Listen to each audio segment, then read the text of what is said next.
Is this going to fix NPM supply chain attacks? This story and more. I'm Allie Diamond. This is your weekly cybersecurity news roundup, ThreatWire.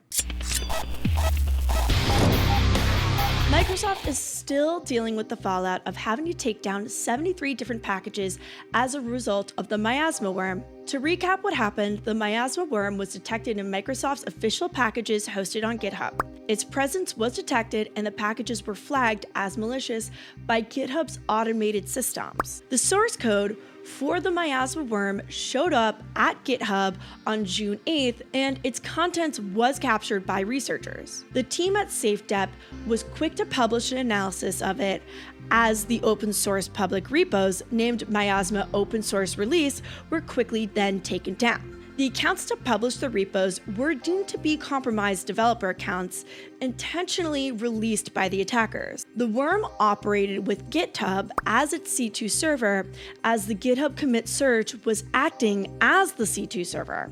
It also, similar to Shai-Hulud, would kill developer machines if the stolen tokens were found to be revoked, and affected not only NPM but also PyPy, Ruby gems, EC2 instances, and more. The worm, which SafeDep has deemed as actually now a toolkit, had a file called architecture.md that showed how it worked. It's comprised of 8 total modules and has 2 paths of execution, a slow path and a fast path, for exfiltrating its relevant info and propagating to its next victims. By the way, just a little sidebar, Hack5 did just release a new product, the SharkJack display, so if you're interested in getting it, you could definitely go over to hack5.org and pick it up. I can't guarantee this, but if we were to bring some to DEF CON, would you be interested in picking one up IRL? Definitely let me know in the comments. Following on the topic of supply chain attacks, we have to ask, what is actually going to stop these worms and attacks from propagating? The team at NPM is taking a bet on some major breaking changes to do just that. The upcoming release, NPM v12, is attempting to solve supply chain attacks by limiting attackers' most commonly used tools, install scripts. Prior to this update, NPM enabled developers to execute install time lifecycle scripts.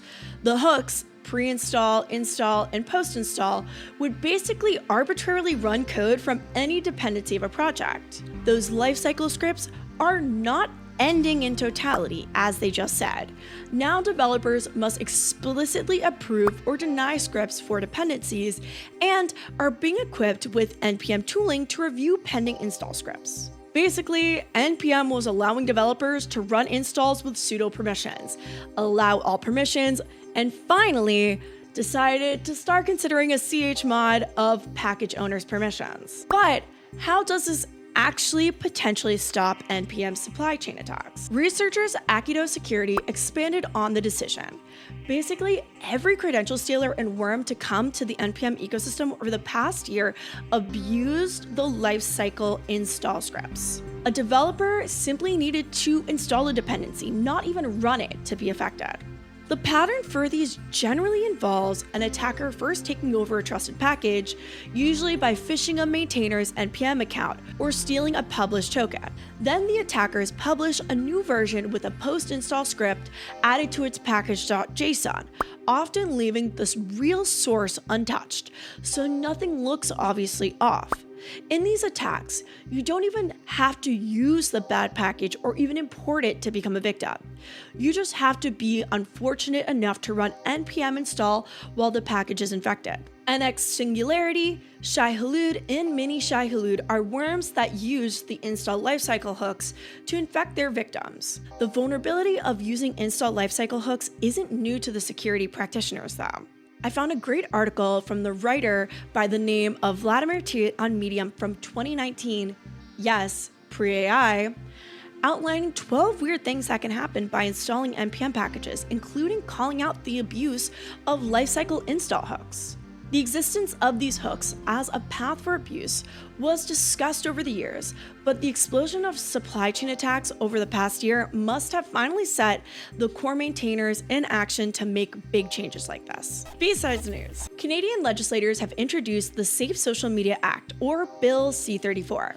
This federal bill aims to ban social media for children under the age of 18, with exclusions for those social media sites with deemed, quote, adequate safeguards in place.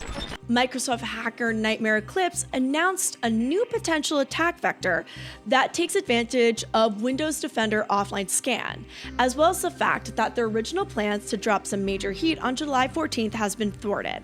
They're unsure if they'll end up delivering something, just that their original plans are now called off.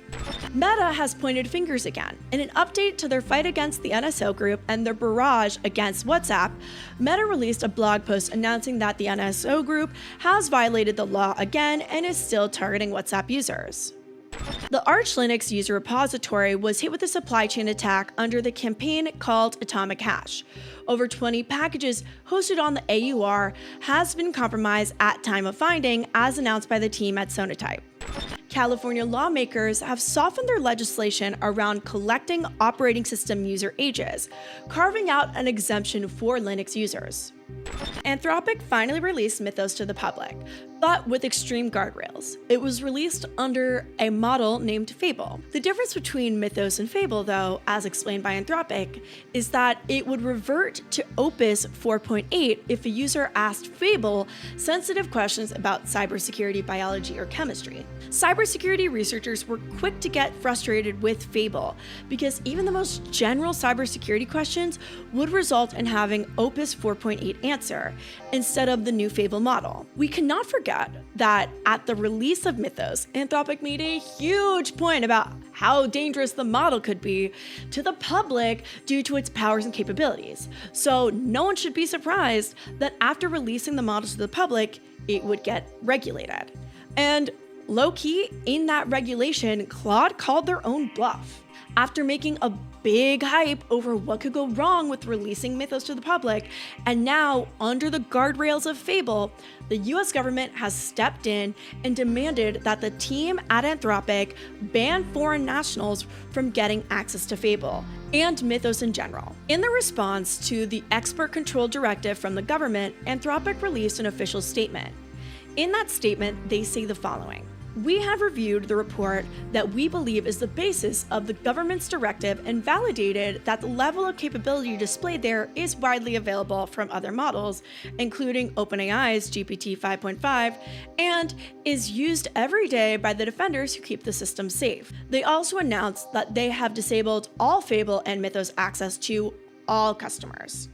Taking a step back and looking a little critically here, the team at Anthropic basically said, yeah, we may have overhyped this a little bit because look, ChatGPT is also doing the same thing. Anthropic just had really good FUD around it, getting people to want to use it. Is it as powerful as they say it is? Maybe, maybe not, but we cannot deny there was definitely a lot of FUD generated around it as a way to get people to be very interested in what Anthropic has to release next. Thank you so much for watching ThreatWire for the week of June 16th, 2026. If you enjoyed this show, please be sure to like, comment, subscribe, and share. This show is technically supported by those who show up over at our Patreon, which I know has been out of it for a bit. I've asked this a few times before, but what would people want to see from the Patreon? I think something that may be fun to do is to add some handwritten thank you letters and monthly custom stickers to our top supporters. Would that be something of interest to you? Maybe a monthly movie or documentary watch night, or maybe a monthly TV show watch night? Do these kinds of ideas interest you for our Patreon? I do work too many jobs, but I think it's time to get back to the Patreon and revive it.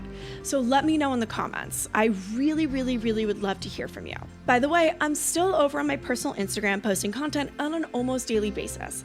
If you are interested in seeing me in a more personal sense / a more non-cybersecurity sense, I'd love to see you over on my Instagram, instagram.com/endingwithally. It's my dream to hit 100K followers by the end of the year, so please be sure to go share my account over there. I just hit 33K, so we've got a long way to go. Thank you so much for watching, and remember, good luck, have fun, and don't get caught.